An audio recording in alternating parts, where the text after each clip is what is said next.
आप सभी को नमस्कार। ग्रामीण भारत संवाद में आप सभी का स्वागत है। और ग्रामीण भारत संवाद के माध्यम से जो आज के जो हमारे मेहमान हैं वो हैं आदरणीय विजय कश्यप जी, जो वर्तमान में राज्य मंत्री हैं, राजस्व एवं बाढ़ विभाग उनके पास है और विधायक हैं चरतावल विधानसभा मुजफ्फरनगर से। कुछ ही क्षणों में वो हम सभी के बीच होंगे। जी मंत्री जी नमस्कार। भाई साहब नमस्कार जी, ग्रामीण भारत संवाद में आपका स्वागत है आदरणीय मंत्री जी। और ये एक छोटी सी मुहिम है जिसके अंतर्गत जो हमारे ग्रामीण क्षेत्र के जो प्रतिनिधि हैं उनके साथ मैं संवाद करता हूं, उनसे मैं सवाल पूछता हूं और जो ग्रामीण क्षेत्र के जो मुद्दे हैं उनको कहीं ना कहीं उठाता हूं। तो आदरणीय मंत्री जी आपका स्वागत है ग्रामीण भारत संवाद में। तो सबसे पहले मैं परिचय से स्टार्ट करता हूं। मैं हूं नेपाल सिंह राणा, गाँव मनट, जनपद शामली, उत्तर प्रदेश का रहने वाला। और आप हैं आदरणीय विजय कश्यप जी। वर्तमान में आप राज्य मंत्री हैं, राजस्व एवं बाढ़ विभाग आपके पास है और विधायक हैं चरथावल विधानसभा मुजफ्फरनगर से। 17वीं विधानसभा में आप विधायक बनकर के आए चरथावल से।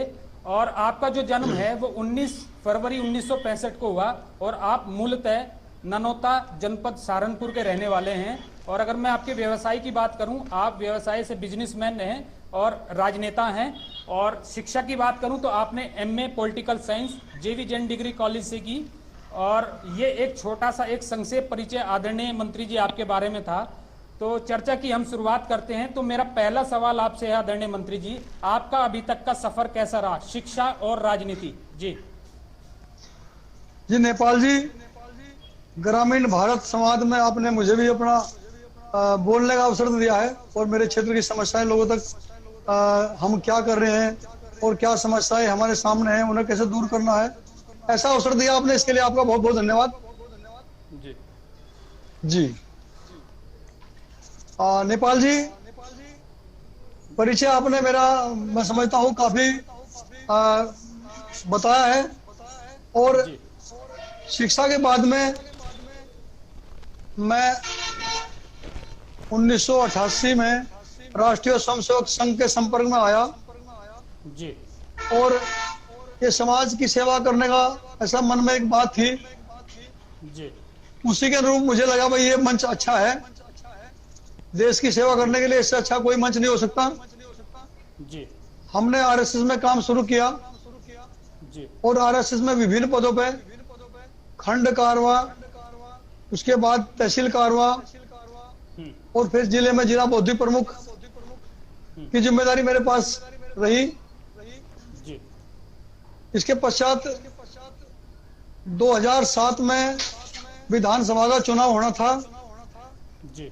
बघरा विधानसभा मुजफ्फरनगर की, वहां के लिए संगठन ने तय किया मुझे चुनाव लड़ाने के लिए। जी। विधानसभा ये मुजफ्फरनगर में पड़ती है। जी। वैसे तो ये बिल्कुल सीमा की विधानसभा है, जी। सहारनपुर और मुजफ्फरनगर की सीमा पे ये विधानसभा। और उस चुनाव में हमने अच्छा संघर्ष किया।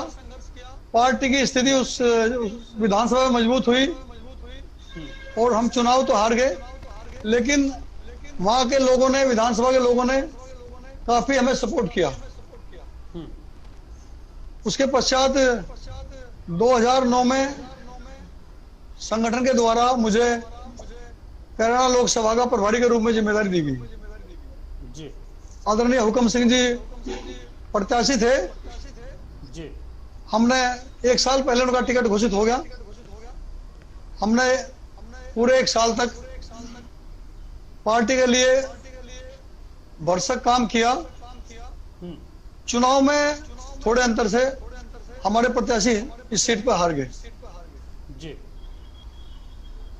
बघरा विधानसभा का नया परिसीमन जब हुआ तो इसका नाम चरथावल विधानसभा के रूप में आया। जी।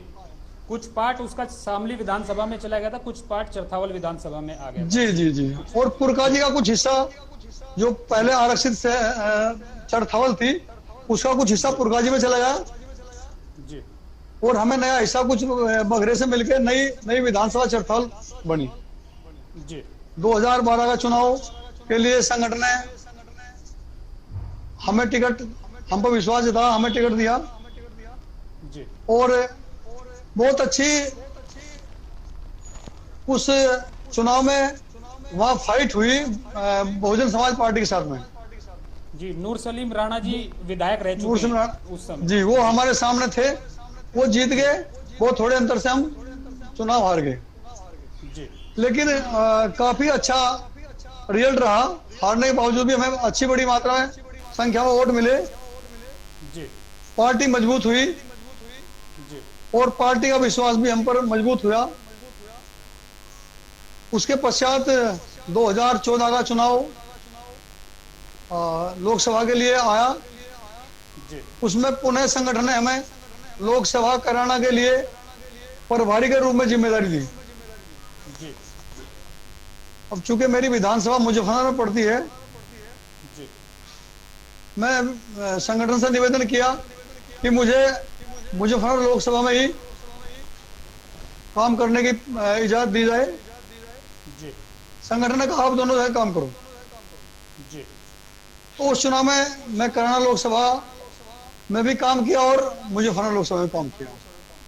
जी और चूंकि माननीय प्रधानमंत्री हमारे जो आदरणीय नरेंद्र भाई मोदी जी हैं, जी उनके नाम से चुनाव लड़ा गया था और पूरे देश में नरेंद्र भाई मोदी जी का, भारतीय जनता पार्टी का एक बहुत शानदार मैसेज था। उसके फलस्वरूप एक बड़ी जीत उस चुनाव में भारतीय जनता पार्टी को मिली। जी कैराना लोकसभा भी बड़े अंतर से हम लगभग 3.5 लाख वोट से जीते और एक बड़े मार्जिन से मुजफ्फरनगर लोकसभा भी हम जीते। जी उसके पश्चात फिर हमारा 2017 में विधानसभा का चुनाव हुआ। जी पार्टी ने फिर मुझ पर जी फिर विश्वास जताया और तीसरी बार मैं फिर विधानसभा चरथाल से चुनाव लड़ा। जी और पार्टी का जो केंद्र में काम हुआ, सरकार हमारी आई आदरणीय नरेंद्र मोदी जी के नेतृत्व में, उस काम को देखते हुए उत्तर प्रदेश में भी बहुत बड़ी जीत भारतीय जनता पार्टी की हुई और आदरणीय योगी आदित्यनाथ जी के नेतृत्व में जी उत्तर प्रदेश की सरकार बनी। प्रदेश में बड़े बड़े काम इस दौरान हुए। जी आदरणीय योगी जी के नेतृत्व में उत्तर प्रदेश का चहुमुखी विकास होना शुरू हुआ। एक बड़ी समस्या जो उत्तर प्रदेश की थी, कानून व्यवस्था, जी माननीय योगी आदित्यनाथ जी के नेतृत्व में इस प्रदेश की बहुत भयंकर रूप से बिगड़ी हुई कानून व्यवस्था ठीक हुई। इस प्रदेश में जहां कानून व्यवस्था की बात होती थी तो पूरे दुनिया में, पूरे देश में इस बात की चर्चा होती थी कि उत्तर प्रदेश तो गुंडा प्रदेश है जी और यहाँ आने में भी दूसरे प्रदेश से लोग डरते थे। जी लेकिन माननीय योगी आदित्यनाथ जी के नेतृत्व में इस प्रदेश की कानून व्यवस्था इतनी शानदार हुई। आज आसपास के जो हमारे प्रदेश हैं वो सब भी ये बोलते हैं कि आज कानून व्यवस्था के मामले में उत्तर प्रदेश हिंदुस्तान का नंबर 1 राज्य है। जी पूरे प्रदेश में बदमाशों का सफाया किया गया, या तो जेल भेज दिए गए या वो डकैती बदमाशी करते हुए पुलिस की गोली जब मुकाबला हुआ तो मुठभेड़ में मारे गए, जी एनकाउंटर कहीं ना कहीं किया गया उनका, किए गए। जी और इस प्रकार से उत्तर प्रदेश का चूंकि पहली आवश्यकता कानून व्यवस्था ठीक करने की थी, कानून व्यवस्था बहुत अच्छी हुई और फिर विकास के कार्य शुरू हुए तो चारों तरफ प्रदेश में बहुत बड़े कार्य आज हुए हैं। यदि हम सड़कों की बात करें तो उत्तर प्रदेश की सड़कें आज बहुत अच्छी क्वालिटी की सड़कें उत्तर प्रदेश में आज हैं और बड़ी मात्रा में सड़कों का निर्माण हुआ है। एक बड़ी समस्या उत्तर प्रदेश की बिजली की थी। उत्तर प्रदेश में 5 घंटे 4 घंटे बिजली आती थी, लेकिन योगी आदित्यनाथ जी के नेतृत्व में इस सरकार ने बिजली में एक बहुत बड़ा काम किया। आज गांव में 18 घंटे, शहर में 22 घंटे तो बिजली दी जा रही है। और गांव में एक समस्या रहती थी, लंबी दूरी की लाइनें बनी थी, सरकार ने, हमारी सरकार ने नए नए नए बिजली घर बना के वो लाइन छोटी की गई, नई लाइन बनाई गई, नए तार बदले गए, गांव की लाइन अलग और खेत में पानी देने के लिए वो लाइन अलग की गई। आज आज उत्तर प्रदेश में बिजली की इतनी अच्छी व्यवस्था है, किसान को टाइम पर पानी मिलता है और अपने अन्य काम करने के लिए अच्छी मात्रा में बिजली का उत्पादन हो रहा है और वो सभी प्रदेशवासियों को उसका लाभ मिल रहा है। माफी चाहूंगा आदरणीय मंत्री जी आपसे, आपने बिजली की बात की, लेकिन अगर बिजली के बिल की मैं अगर बात करूं तो अगर दूसरे राज्यों की अपेक्षा में देखा जाए तो उत्तर प्रदेश में कहीं ना कहीं बिजली का जो बिल है वो ज्यादा आता है एज कम्पेयर टू, चाहे दिल्ली ले लीजिए आप, चाहे आप हरियाणा ले लीजिए, उन जो तमाम जो सीमावर्ती जो राज्य हैं, चाहे उत्तराखंड ले लीजिए। तो इस पर आपका क्या कहना है? जी जी। नेपाल जी, हो सकता है थोड़ा अंतर हो, लेकिन पहले हमारे प्रदेश में बिजली थी ही नहीं और बिल तो हमारे प्रदेशवासियों को जब भी देना पड़ रहा, लेकिन आज बिजली मिल रही है तो जनता को कोई इस बात की दिक्कत नहीं। थोड़ा हो सकता है रेट बढ़ा हो, लेकिन बिजली मिल रही है। मुख्य काम बिजली मिलने का था और लोगों ने स्वीकार किया भाई बिजली मिल रही है तो थोड़ा बहुत रेट भी, वो पैसा तो देना ही पड़ेगा, क्योंकि व्यवस्था ठीक करने के लिए दूसरे प्रदेशों की व्यवस्था ठीक थी, वहां पैसे की इतनी जरूरत नहीं थी डिपार्टमेंट को। हमारे डिपार्टमेंट में पैसे की व्यवस्था थोड़ी अच्छी नहीं थी, तो वो व्यवस्था भी ठीक हुई और बिजली आज ठीक अच्छी मिल रही है। जी, चरतावल विधानसभा की अगर मैं बात करूं, 17वीं विधानसभा यानी कि 2017 में जब आपने चुनाव लड़ा तो जो आपको जो मत मिले थे वो 82,046 मत मिले थे, और जो दूसरे नंबर पे रहे थे मुकेश चौधरी जी समाजवादी पार्टी से, उनको जो मत मिले थे 58,815 मत मिले थे और 23,231 के भारी अंतर से आपने चरतावल विधानसभा में आपने विजय प्राप्त की थी। और 21 अगस्त 2019 को आपको मंत्री बनाया गया और जो अभी आपके पास जो मंत्रालय है राजस्व एवं बाढ़ नियंत्रण विभाग, जो कि एक बहुत महत्वपूर्ण विभाग माना जाता है उत्तर प्रदेश सरकार का, उसके आप राज्य मंत्री हैं। तो मेरा सवाल है आदरणीय मंत्री जी आपसे, कोविड-19 वैश्विक महामारी के चलते विधानसभा स्तर यानी कि चरतावल पर आपके द्वारा क्या क्या कदम उठाए गए, जी बताएं। नेपाल जी, मैं आपको, चूंकि मैं राजस्व का मंत्री हूं, तो मैं थोड़ा सा आपको पूरे प्रदेश में राजस्व के द्वारा क्या काम हुए इस पर चर्चा कर दूं। उसके पश्चात मैं फिर अपने विधानसभा के काम की आपको जानकारी दूंगा। जी जी जी। 23 मार्च को लॉकडाउन आदरणीय प्रधानमंत्री जी के नेतृत्व में शुरू हुआ और देश में एक बहुत बड़ा ये काम हुआ। बहुत ठीक समय में अपने आदरणीय प्रधानमंत्री जी ने इस कोविड-19 से बचने के लिए, देश को बचाने के लिए ये जो लॉकडाउन की घोषणा की, इसके बड़े दूरगामी परिणाम हुए। आप अगर देखेंगे तो हमारे देश में या हमारे प्रदेश में ट्रेजेडियां बहुत कम हुई है। कोरोना की स्थिति और देशों के मुकाबले में हमारे देश में और हमारे प्रदेश में, देश में आदरणीय मोदी जी और प्रदेश में आदरणीय योगी जी, इन दोनों के द्वारा एक बहुत बड़ा काम मैं इस समय चर्चा करना चाहूंगा अपने प्रदेश की। आदरणीय योगी जी के नेतृत्व में राजस्व डिपार्टमेंट के द्वारा 409.04 करोड़ रुपए का बजट कोविड में लगा है। उसमें प्रदेश में 4,000 से ज्यादा कम्युनिटी किचन प्रदेश ने स्टार्ट किया। कुछ ऐसी भी थी जो प्राइवेट लोगों के द्वारा की गई। कच्ची सामग्री की किट बहुत बड़ी मात्रा में, जिन लोगों को राशन कार्ड आदि नहीं थे, उन्हें कच्ची सामान की किट वो सरकार के द्वारा उपलब्ध कराई गई और भारी मात्रा में ये अनाज का वितरण हमारी सरकार ने किया। गरीब लोग, मजदूर लोग, क्योंकि इसमें बहुत बड़े संख्या में प्रभावित हुए थे, उन सबको भोजन की व्यवस्था ठीक प्रकार से उनकी हो सके, क्योंकि सबसे पहले आदमी के लिए भोजन आवश्यक है।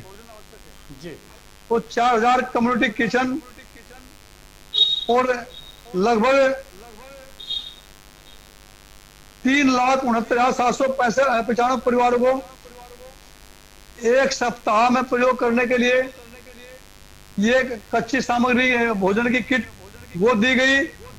और इसके अलावा लगातार राजस्व डिपार्टमेंट के कर्मचारी, चाहे वो लेखपाल हैं, चाहे वो कानूनगो हैं, या तहसीलदार हैं, नायब तहसीलदार हैं, इनके द्वारा बड़ी मात्रा में इस कोविड के समय बहुत बड़ा काम किया गया। लोगों को, चूंकि लोग अपने घर आने के लिए जहां वो काम करते थे वहां से निकल पड़े, सरकार ने उनके लिए बहुत बड़ी मात्रा में बसों की व्यवस्था की। आश्रय स्थलों का संचालन किया गया। 18,195 आश्रय स्थल बनाए गए, जिनमें लगभग 15,90,708 श्रमिकों को, प्रवासी श्रमिकों को आश्रय दिया गया। और क्वारंटाइन में जो लोग रखे गए उन सबको भी राशन की किट दी गई, जिससे वो उस समय उनके परिवार अपने भोजन की व्यवस्था कर सकें। प्रदेश में लगभग 35,46,500 अन्य प्रदेशों से श्रमिक हमारे यहाँ आए। उन सब के लिए मैपिंग हेतु प्रवासी राहत ऐप का संचालन किया गया, जिससे ये जानकारी रह सके कितने प्रवासी मजदूर हमारे यहाँ आए हैं, उनके राशन की व्यवस्था, उनके खाने पीने की व्यवस्था और बाद में उनके रोजगार की व्यवस्था हम कर सकें। उसके लिए एक बहुत महत्वपूर्ण ऐप ये माननीय मुख्यमंत्री जी के नेतृत्व में तैयार हुआ और बहुत बड़ा काम उसके द्वारा चल रहा है। इस महामारी में उत्तर प्रदेश सरकार ने गरीबों के लिए हर प्रकार से, चाहे उनकी रहने की व्यवस्था हो, चाहे प्रवासी श्रमिकों को उनके घर तक भेजने की व्यवस्था हो, उसके लिए बसों का संचालन किया। बहुत बड़ा कार्य आप सब देख ही रहे हैं। और इस कार्य में भारतीय जनता पार्टी के कार्यकर्ताओं ने भी बड़ी मात्रा में शामिल होकर लोगों को भोजन प्रदान करना, पका पका भोजन के उन्हें राशन पका रहा उसे भोजन के पैकेट वितरण करना, इसमें पूरी पार्टी हमारी लगी। पार्टी के नेतृत्व में ऐसी व्यवस्था दी। एक वीडियो कॉन्फ्रेंस के माध्यम से ही पूरी पार्टी ने अपना इस संचालन किया। और मैं समझता हूं बहुत बड़ी मात्रा में इस आपातकाल में, इस घोर संकट के समय अपने प्रदेश के नागरिकों के लिए उत्तर प्रदेश भाजपा ने और केंद्रीय भाजपा ने पूरे देश के लिए बहुत बड़ा इसमें काम किया है।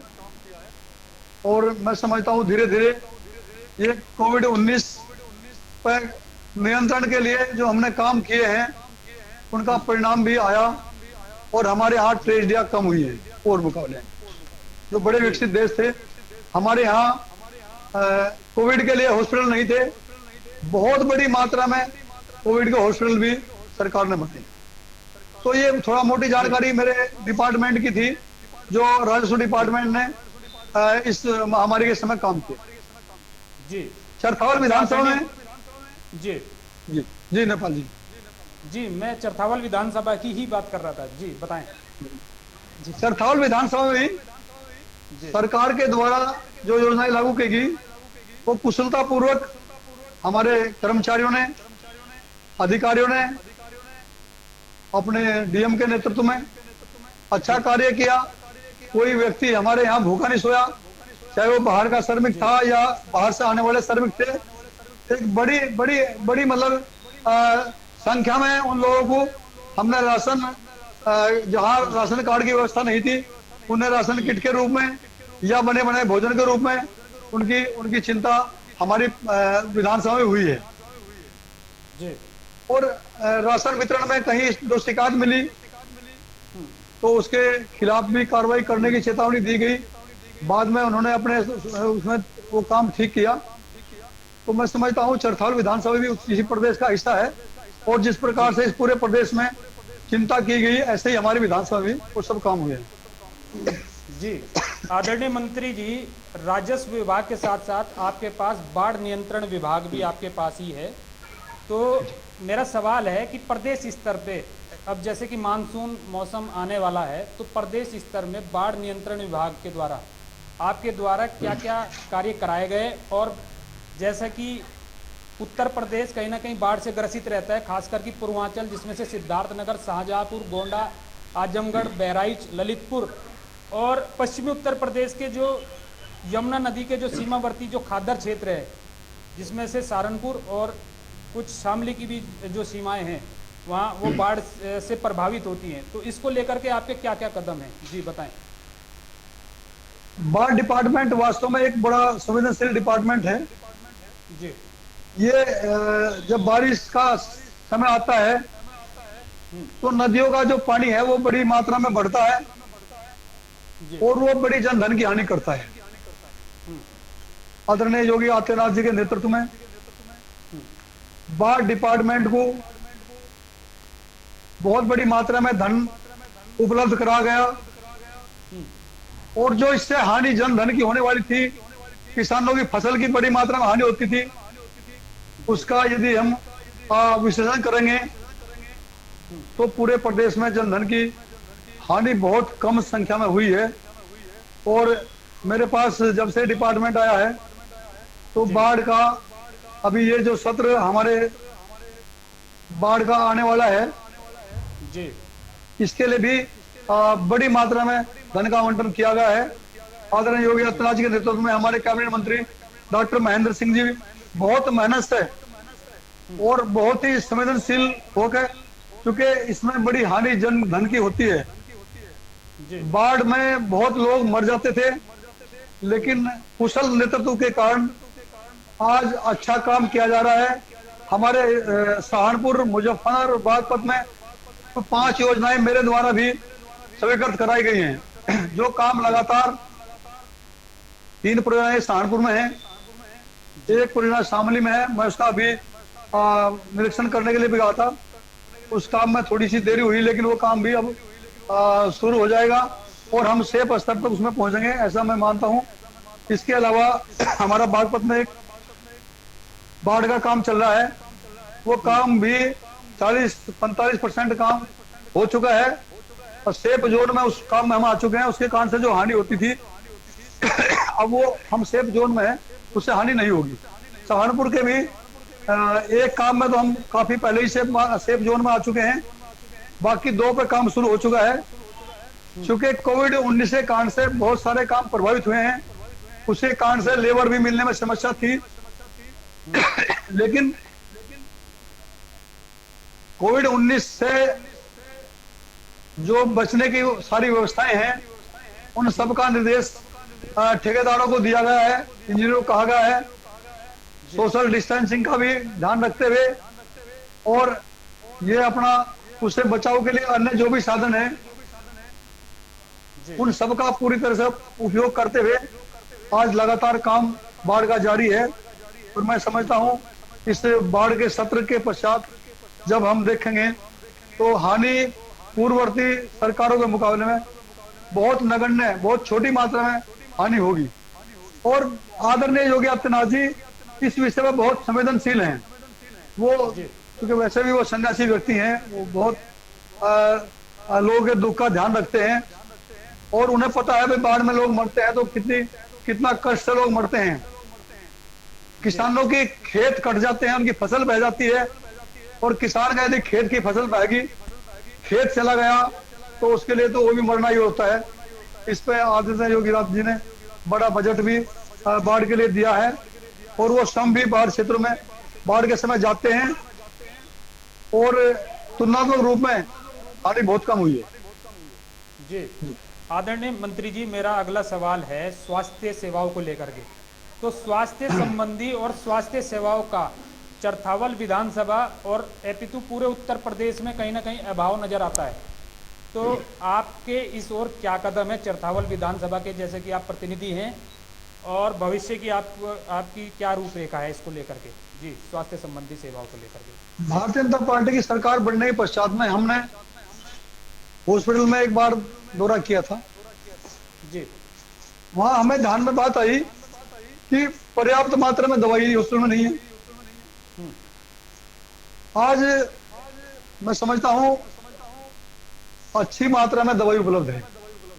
कुछ हो सकता है बिल्कुल जो दवाई कम आवश्यकता पड़ती है वो कई बार अवेलेबल ना होती हो, लेकिन सामान्य बीमारियों के लिए हर समय पर्याप्त मात्रा में सीएससी चरथावल में दवाई उपलब्ध है। जी जब हम वहां गए थे तो दवाई की गुणवत्ता भी जब हमने देखी तो वहां ऐसी दवाई थी जो पता नहीं कब की बनी हुई थी, वो उनकी क्वालिटी बहुत खराब थी। लेकिन आज जी दवाई की क्वालिटी भी अच्छी है और दवाई की मात्रा भी वहाँ पर्याप्त है। कुछ आवश्यकताएं अभी वहाँ एक्सरे मशीन की आवश्यकता भी है और वहाँ अल्ट्रासाउंड की मशीन भी होनी चाहिए। उसकी एक बिल्डिंग में है, वो भी खराब उसमें है स्थिति में। अब बीच में ये काल ऐसा आया, इसमें सारा पैसा कोविड-19 में चलाया, लेकिन अब उसका पुनः वो करते हुए वहाँ जो व्यवस्थाएं की कमी है, चाहे वो एक्सरे मशीन की हो या पुरानी बिल्डिंग अल्ट्रासाउंड की हो, उन सबको ठीक कराएंगे। और निश्चित रूप से ये सरकार की मंशा है स्वास्थ्य सुधारे, सुविधाएं ठीक प्रकार से हमारे नागरिकों को मिले। और उसी क्रम में हम अपनी विधानसभा चरथावल के लिए भी स्वास्थ्य सेवा में जो अच्छे से अच्छा व्यवस्था हो सकती है उसके लिए प्रयत्नशील है और उन्हें अच्छा कराएगी। क्या कमी है ठीक कराएंगे। पहले से बहुत अच्छी स्थिति है। जी आदरणीय मंत्री जी, आपका ध्यान आकर्षित कराना चाहूंगा, केंद्र की एक योजना है प्रधानमंत्री जन औषधि केंद्र योजना, जिसके अंतर्गत औषधि केंद्र खोले जाते हैं। केंद्र की एक योजना है जो कि बागपत में खुल चुका है, लेकिन बागपत से आगे नहीं आ पा रहा है प्रधानमंत्री जन औषधि केंद्र। जी इस पर क्या कहना है? नहीं, ये वास्तव में बहुत ही नागरिकों के लिए बहुत ही शानदार माननीय मोदी जी का विचार था। और आज बड़ी मात्रा में जन औषधि केंद्र खुले भी हैं। बहुत सस्ती दवाई है, गुणवत्ता में वो कम नहीं है, लेकिन माननीय प्रधानमंत्री की योजना अनुसार गरीब लोगों को कम पैसे में अच्छी दवाई उपलब्ध हो, ये योजना चलाएगी। मैं समझता हूँ यदि वो बागपत से आगे आपने बताई है बात, उस पर भी संज्ञान लेंगे और हम देखते हैं कहाँ कमी है, उसे ठीक कराऊंगे।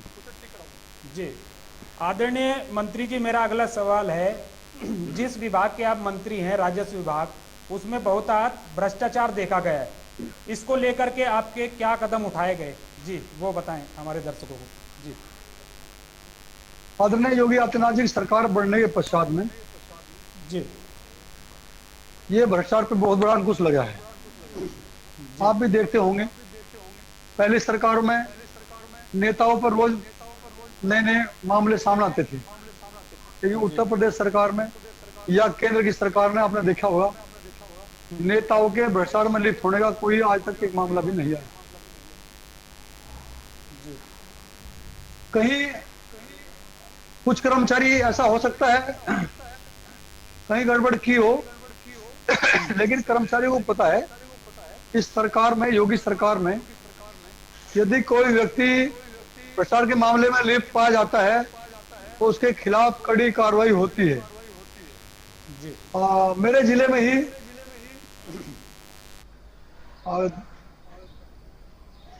दो कर्मचारी की शिकायत मेरे पास आई थी।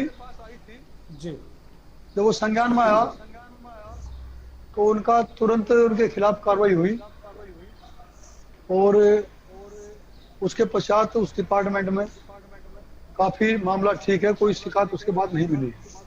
जो भी शिकायत संज्ञान में आती है उस पर तुरंत कार्रवाई सरकार में होती है। जी वो कभी कभी कुछ बातें। जी आदरणीय मंत्री जी, मैं आपको बता देना चाहता हूं, क्योंकि जो ग्रामीण क्षेत्र के जो लोग हैं, जो व्यक्ति है, कहीं ना कहीं उनका जो कार्य रहते हैं वो तहसील से जरूर रहते हैं, और राजस्व विभाग में जैसे पटवारी है, बिना पैसे के वो काम नहीं करते हैं। चाहे अगर उसमें अगर खेत को नपवाने की बात करें तो 2000 रुपये से ज्यादा लेकर के वो खेत को नापने आते हैं। तो कहीं ना कहीं मैं आपका एक ये ध्यान आकर्षित कराना चाहता हूं कि इस ओर जरूर ध्यान दें, ताकि जो ग्रामीण क्षेत्र के जो लोग हैं वो इससे लाभान्वित हो। जी जो भ्रष्टाचार जो फैला है, अभी तक ऐसा हम सुनते आए थे जी, पूर्ववर्ती सरकारों में इस तरह की बातें हम भी देखते थे, लेकिन आदरणीय योगी आदित्यनाथ जी की सरकार बनने के पश्चात में किसी कर्मचारी की, किसी अधिकारी की हिम्मत नहीं है वो गलत काम के लिए पैसे ले ले, गलत काम करने के लिए पैसे ले ले। और यदि कोई शिकायत ऐसी मिलती है तो उस पर तुरंत कार्रवाई होती है। आपके संज्ञान में भी कोई कहीं मामला ऐसा हो तो यदि हमारे संज्ञान में वो बात आएगी तो निश्चित रूप से कड़ी कार्रवाई होगी। और अधिकारियों को इस बात का पता है, कर्मचारियों को इस बात का पता है, ये सरकार बहुत ही पारदर्शी तरह काम करना चाहती है। जनता के किसी भी काम में कोई यदि भ्रष्टाचार का कहीं मामला सामने आता है तो उस पर सरकार कभी भी कार्रवाई करने से पीछे नहीं हटती। और हम भी इस बात को और ज्यादा संज्ञान में लेंगे। ये कहीं इस तरह कोई भी व्यक्ति कोई चाहे मेरे डिपार्टमेंट का हो या किसी अन्य डिपार्टमेंट का भी हो, हमने तो सख्त ये आदेश किया है, कोई भी कर्मचारी चाहे लेखपाल हो चाहे कानून हो, जो किसानों की समस्याएं हैं उसे जल्दी से जल्दी उसका निस्तारण करे और उसमें कोई किसी तरह का सुविधा शुल्क लेने की हिम्मत ना करे। कहीं कोई शिकायत होगी तो तुरंत उस पर कार्रवाई होगी। आदरणीय मंत्री जी, मेरा जो अगला सवाल है, सोशल मीडिया में तमाम मैसेजेस चलते रहते हैं, जैसे कि अभी डीजल के जो भाव बढ़े हैं, 80 रुपये से भी पार कर चुका है डीजल उत्तर प्रदेश में। तो एक मैसेज चल रहा था सोशल मीडिया में कि डीजल के भाव चीते से भी ज्यादा तेज दौड़ रहे हैं और कीटनाशक खाद के भाव जो है घोड़े से ज्यादा दौड़ रहे हैं और लेबर के जो भाव है वो हिरण से ज्यादा दौड़ रहे हैं, लेकिन किसान की आमदनी अभी भी कछुए की तरह चल रही है। जी, इस पर आपका क्या कहना है? देखिए जी, इस सरकार की प्राथमिकता आदरणीय नरेंद्र भाई मोदी जी के नेतृत्व में ये तय की गई थी, हम किसान की आमदनी दुगनी करेंगे। उसके लिए बहुत बड़े काम किए भी गए हैं और किसान की जो समस्याएं हैं, पूर्व की सरकारों में गन्ने के पेमेंट की बहुत खराब व्यवस्था हुआ करती थी। अभी मैं ये कह दूं हमने वो 100% हल कर दी, ऐसा नहीं है, लेकिन गन्ने के पेमेंट के विषय में भी काफी काम प्रदेश में हुआ है और किसानों को उनका पेमेंट नहीं मिल पाता तो किसान बहुत परेशान रहता ही था, लेकिन आज किसान को थोड़ा लेट हो सकता है लेकिन वो पेमेंट मिल रहा है। उसमें और भी जो सुधार की संभावना है उस पर भी सरकार चिंतित है। लेकिन मंत्री ऐसा जी, भी है। मैं आप जी मंत्री जी, मैं लेकिन आपका ध्यान आकर्षित कराना चाहूंगा कि जो गन्ने के जो भाव हैं 3 वर्षों से 325 रुपए प्रति क्विंटल चल रहा है, लेकिन जब विपक्ष में थे आप तो कहते थे कि 450 रुपए प्रति क्विंटल दाम दिए जाएंगे गन्ने के, तो कहीं ना कहीं कथनी और करनी में फर्क नजर आ रहा है कहीं ना कहीं। जी नहीं नेपाल जी, नहीं ऐसा नहीं मैं देखिए क्या है, अभी तक समस्या थी गन्ना जिस रेट में गया था उसका पैसा नहीं मिल रहा जी। अब रेट बढ़ाना जरूरी नहीं है, पहले तो रेट जो हमने तय किया है उसके अनुसार वो पैसा किसान को मिलना जरूरी है। उसमें सरकार ने बड़ा काम किया है, किसान का पैसा उसके घर में आया है जी। और कुछ समस्याएं चीनी मिलों की भी हो सकती हैं और अब जैसे लॉकडाउन आ गया, चीनी की मात्रा खपत की होती थी वह एकदम घटी, तो ऐसे में चीनी मिलों का चीनी नहीं बिक रही तो थोड़ी समस्या पेमेंट की भविष्य में आ सकती है। कोई भी चीज यदि हमारी वो बिक्री में नहीं जाएगी, उत्पादन हो गया वो बिक नहीं रही, तो ये समस्या स्वाभाविक रूप से है। लेकिन उसके पश्चात भी किसान के लिए सरकार बहुत संवेदनशील है, उनकी सारी समस्याओं के लिए सरकार हर संभव प्रयास कर रही है और बहुत सारी समस्याओं का समाधान हुआ है। आने वाले समय में जो समस्याएं हैं उनका भी समाधान होगा और कई बार कुछ समस्याएं ऐसी आती हैं थोड़ा समय लगता है, लेकिन किसान तो अन्नदाता है और ये हमारी सरकार मानती है और हम किसान का सम्मान भी करना जानते हैं। आपको पता है बहुत सारी योजनाएं हमने किसान को सहायता के रूप में शुरू की है। अभी 2000 रुपए करके उसके खाते में किसान के दिए जा रहे हैं, जिससे वो समय पर अपना बीज खरीद सके, कुछ दवाई का इस्तेमाल कर सके। सरकार की सोच ये है धीरे धीरे इस पैसे को भी सरकार बढ़ाएगी जी। एक शुरुआत तो की है ना, ये बड़ी शुरुआत है, इतना बड़ा काम आज से पहले कोई नहीं कर पाया, लेकिन किसान की इतनी बड़ी चिंता आज तक किसी ने नहीं की। जी, आपकी बात जायज है, लेकिन जो ग्रामीण क्षेत्र के जो लोग हैं वो ये कहते हैं कि हमें 2000 रुपये जो किस्त है, जो आप सम्मान निधि बता रहे हैं, प्रधानमंत्री सम्मान निधि 2000 रुपये दी जा रही है, वो तो ये कहते हैं कि उनका जो फसल के जो वाजिब दाम है वो मिल जाए, उससे उनका काम चल जाएगा। ये 2000 उनको नहीं चाहिए। इस तरह की बात ग्रामीण क्षेत्र के जो लोग हैं, नहीं, जो किसान, किसी ने हमारे खेती बाड़ी सामने आज से तक ये जुड़े बात लोग नहीं हैं। कही। जी ऐसी बात किसी ने हमारे सामने नहीं की, हमें नहीं चाहिए। बल्कि यह है कुछ क्लर्किकल गलती के कारण से कुछ लोग खाते में पैसा नहीं पहुंच पाया। वो सब लोग ये प्रयास करने के लिए हमारे पास अपना सूचना भेज रहे हैं, हमारे खाते में पैसा नहीं आ पाया। उसमें कुछ मिस्टेक रही हैं ऑफिस की मिस्टेक से। जैसे आधार कार्ड में स्पेलिंग अलग थी, खाते में स्पेलिंग अलग थी, उसके कारण से कुछ खातों में पैसा नहीं पहुंच पाया। तो लोगों का कहना यह है, हमसे जो सूचनाएं मिलती हैं, ये अच्छा काम सरकार ने किया है और ये लगातार चलता रहना चाहिए। रही किसान के उपज की सही रेट की, जी उसके लिए सरकार पूरी तरह चिंतित है। सरकार चाहती है किसान को उसकी फसल का उचित मूल्य मिले और टाइम पे मिले। मैं समझता हूं इसमें भी बड़ा काम आपको देखने को मिला। ऐसा नहीं है, सरकार पूरी चिंता की हुई है और भविष्य में इसमें और भी सुधार सरकार करने वाली है। आदरणीय मंत्री जी, मेरा अगला सवाल है आपसे कि विधानसभा स्तर पर परिवहन से जुड़ी समस्या यानी कि बस इत्यादि की समस्या काफी है, इसको बढ़ाने को लेकर के आपके भविष्य में क्या क्या कदम रहेंगे? जी अभी हमारे बिल्कुल खासकर मैं मुजफ्फरनगर वाया चरथावल थाना भवन ऊन की बात करना चाहूंगा। अभी इस लॉकडाउन लगने से पहले ही हमारे परिवहन मंत्री ने 2-2 रूट हर विधानसभा में तय किए। भाई जो भी वहां के जनप्रतिनिधि तय करके देंगे उन पे हम बस चलाओगे। बीच में ये स्थिति कोविड-19 की आ गई, तो मैं समझता हूँ अब वो सब जो मार्ग उन्होंने तय किए हैं जनप्रतिनिधियों ने, वो दिए जाएंगे। इससे भी बड़ी समस्या समाधान होने वाला है। और समस्या भी जो होंगी उन पे भी लिख के देंगे, तो मैं समझता हूँ हमारे जनप्रतिनिधि उस समस्या को समाधान कराएंगे। हमारे परिवहन मंत्री जी बहुत अच्छी प्रकार से अपने डिपार्टमेंट को चलाने के लिए, लोगों को सुविधा देने के लिए वो भी तत्पर रहते हैं। और जो संज्ञान में बात होगी उससे हम जी। तो अंत में चलते चलते आप सम्मानित विधानसभा की और प्रदेश की जनता को आप क्या अपील करना चाहेंगे इस कोविड-19 वैश्विक महामारी के चलते? जी, ये बीमारी वास्तव में लापरवाही इसका एक बड़ा कारण है। जी सरकार ने ये लॉकडाउन की जो घोषणा की, इसके पीछे कारण ये था कि हम सब लोग ये समझ लें बीमारी क्या है और इससे हम कैसे बच सकते हैं। आज सरकार ने कहा है भाई घर से बाहर निकलना यदि आवश्यक है तो मास्क जरूर लगाएं, सोशल डिस्टेंसिंग का ध्यान रखें, सैनिटाइजर का बाहर निकल कर उपयोग रखें और घर में हम बार बार जो है साबुन से हाथ धोएं।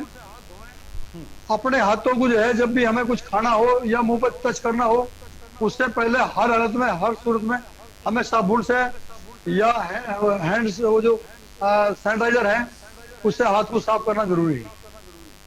यदि हम इन बातों का ध्यान रखेंगे तो निश्चित रूप से कोरोना पर विजय प्राप्त होगी। और कोरोना पर विजय का काम ये चल भी रहा है, लेकिन थोड़ी सी लापरवाही वो नुकसान कर रही है। अभी जैसे ही थोड़ी ढील दी गई, आप भी देख रहे हैं कुछ हमारे भाई थोड़ी सी असावधानी के कारण कोविड-19 को बढ़ने दे रहे हैं। बड़ी मात्रा में भीड़ सड़कों पर निकल रही है। सरकार चाहती है बिना सख्ती प्रयोग करे लोग स्वयं इससे सावधान रहें और इससे बचने के जो उपाय हैं बस वही है, मास्क लगा के हम काम करें। भीड़ में कहीं जाओ तो थोड़ा सोशल डिस्टेंसिंग का अंतर रखें, बिल्कुल मिलकर ना रहें। इन सब बातों का ध्यान रखेंगे तो बहुत जल्दी इस कोविड-19 को पूरी तरह से हिंदुस्तान परास्त करेगा। उसके लिए आदरणीय प्रधानमंत्री जी, हमारे आदरणीय मुख्यमंत्री योगी आदित्यनाथ जी और पूरी सरकार वो बहुत ही संवेदनशील तरीके से काम कर रही है। जनता अपना योगदान इसमें दे और ये हम सब की जिम्मेदारी है, हम अपने आप को बचावें और दूसरे को बचावें। लोग समझ रहे हैं सारी बातों को, लेकिन कुछ भाई ऐसे हैं थोड़ी लापरवाही कर रहे हैं।